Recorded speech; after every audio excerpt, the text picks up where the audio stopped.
webinar.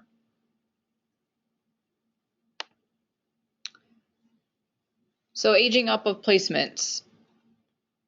We'll start with an overview and we'll move into some of the details from there. So the program in which a child is placed is dependent upon the child's age.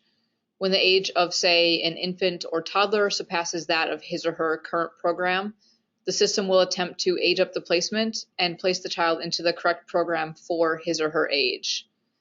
Note that CCFA does not automatically age up preschool to school age placements, as the school age definitions differ in every community. CCFA also does not automatically age up placements for children with special needs.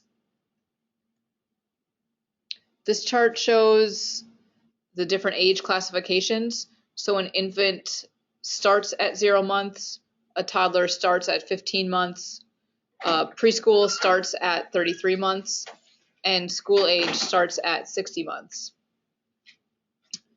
If you are ending a placement, the placement will end on the date of the start of eligibility for the next program, and the new placement will start on the following day. We'll unpack this a little bit more as we move through this presentation. So you receive age up notifications on the home dashboard. It will show you that a placement has aged up. The example here, the first one is saying that the placement aged up. But other notifications that you'll see is if the system is unable to age up a placement. A notification will be displayed on that notification tab. These age out notifications are also generated during attendance validation after attendance has been submitted. So this happens after completing attendance. A placement that has aged out must be resolved in order to avoid the automatic rejection of billing when submitted. So a common notification that you may be seeing is an aged out placement has failed attendance validation. When you are notified of that, that's CCFA asking you to take steps to resolve that. So you have a couple options of what you may need to do depending on the type of age up that's occurred. So the first option is to end the current placement and create a new age appropriate placement. When you do this, you need to end the current placement on the date the child becomes eligible. So for example, for toddlers, if the child becomes 33 months on 2/12, then you would need to end the toddler placement on 2/12 and start the preschool placement on 2/13. If you're receiving this notification, say today, you may have already entered attendance against the placement, and then you would need to remove the attendance before you could end the placement and make any changes to it. If you have to remove attendance, note that you will have to re-enter attendance once the placements have been modified and or created. To make sure you do not enter attendance on an aged up placement, you can always preview the age up tab on the home notification page so that you can age up children before the required date. So aging up placement may lead you to some other issues, some things to consider if you cannot create a new placement. CCFA will automatically age up children unless it can't, basically. So it may not be able to because FlexPool is full. In that situation, the admin should reach out to the CCR&R to get that child on a voucher. If that particular provider doesn't offer voucher care, then the child must be moved to another program. Another question or scenario that might come up is, what if a child ages up and their provider doesn't offer care in the next age group? In that case, the child must be moved to another program. And what if there are no vouchers available? At that point, EEC regulations and policy ensure continuity of care, and EEC will manage the placement from there. So this first option we had ending a placement and creating a new placement on the day after the start of eligibility. The option 2 may be if the child is becoming school age. If the child turns 5 in the calendar year, he or she is eligible for kindergarten. So if he or she turns 5 after the start of the school year, the subsidy administrator can use the exempt from placement by age flag, and this allows the child to remain in a preschool program until the next school calendar year when the child will enter a school age program. The family may choose to not send the child to kindergarten if he or she is 5 before the start of the school calendar year, and if so, the subsidy administrator can use the exempt from placement by age flag in this situation as well.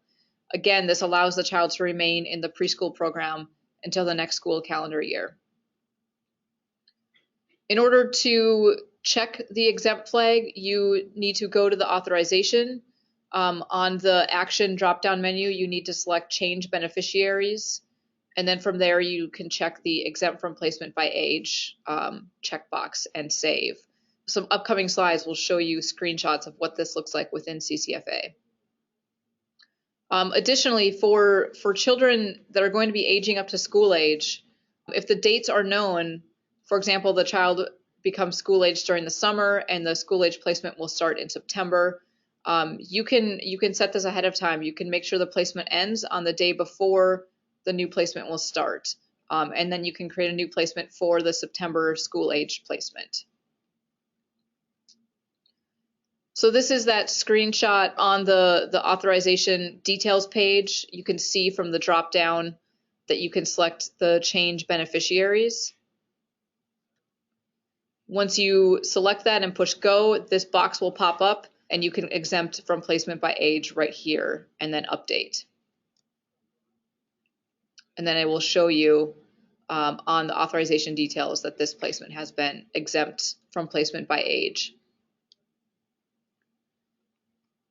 The next slides are going to show the steps you take if you need to end a placement and create a new placement.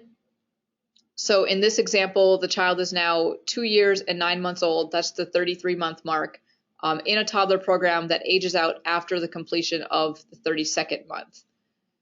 So we have the program type here, and then you have the child and the age on the right-hand side. An aged out placement should be ended the day the child becomes eligible. This is the child's birth date. In this example, it's 4/12/2013. The child became 33 months on 1/12/2016. This means that the toddler placement should end on January 12th, and the new placement should be created with the child's new program starting on the day after he is eligible. So in this case, that would be 1/13/2016. So if you need to end a placement, on the placement details page, you can select change end date from the drop-down menu. This might be useful when having to age up manually. A box will show up, a change placement end date box, and you can change the end date to the appropriate one. So in this one, we're ending it on the 12th, and then we're going to start a new one on the 13th.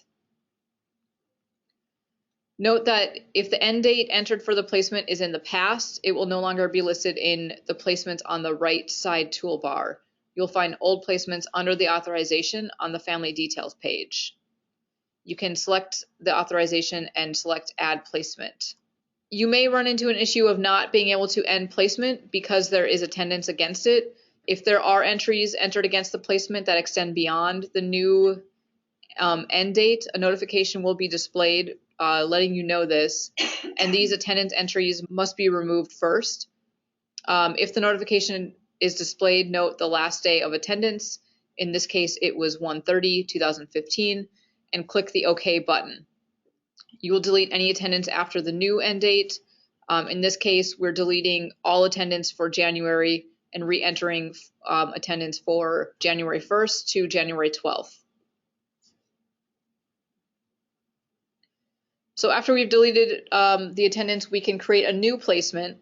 You can select copy placement from the old placement or select the authorization and add placement. Make sure you have selected the correct program and the correct start and end dates. Select all required items. So here we have that start date. We're changing it to 1/13, and then we're changing the end date to what the original end date from that placement had been. We're also making sure that we are selecting the correct program. This particular placement is now in a center-based preschool program. After you've created the new placement, it will be listed in the right side toolbar.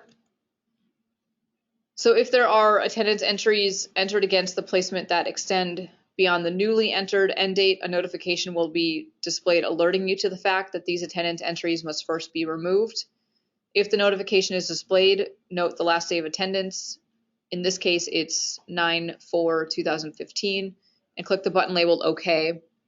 Note that the following example is not continued from above, but shows the steps to delete attendance. So we're moving on to a separate example than what we've been working with previously. The best way to remove attendance is to go to the monthly view. Again, we're on the placement details. We're selecting monthly view from the drop-down, and then we're selecting go. On this page, it brings you to the current month. So you'll need to select the month that you need to go to, and then you can delete from there. Once you're on the month that you need to delete, there'll be a remove attendance link at the top that you can click, and it will remove all the attendance for that month. A confirmation box will be displayed asking you to verify that the selected month's attendance should be removed. From there, you can click yes. If you have any questions, please email them to the CCFA training email listed below.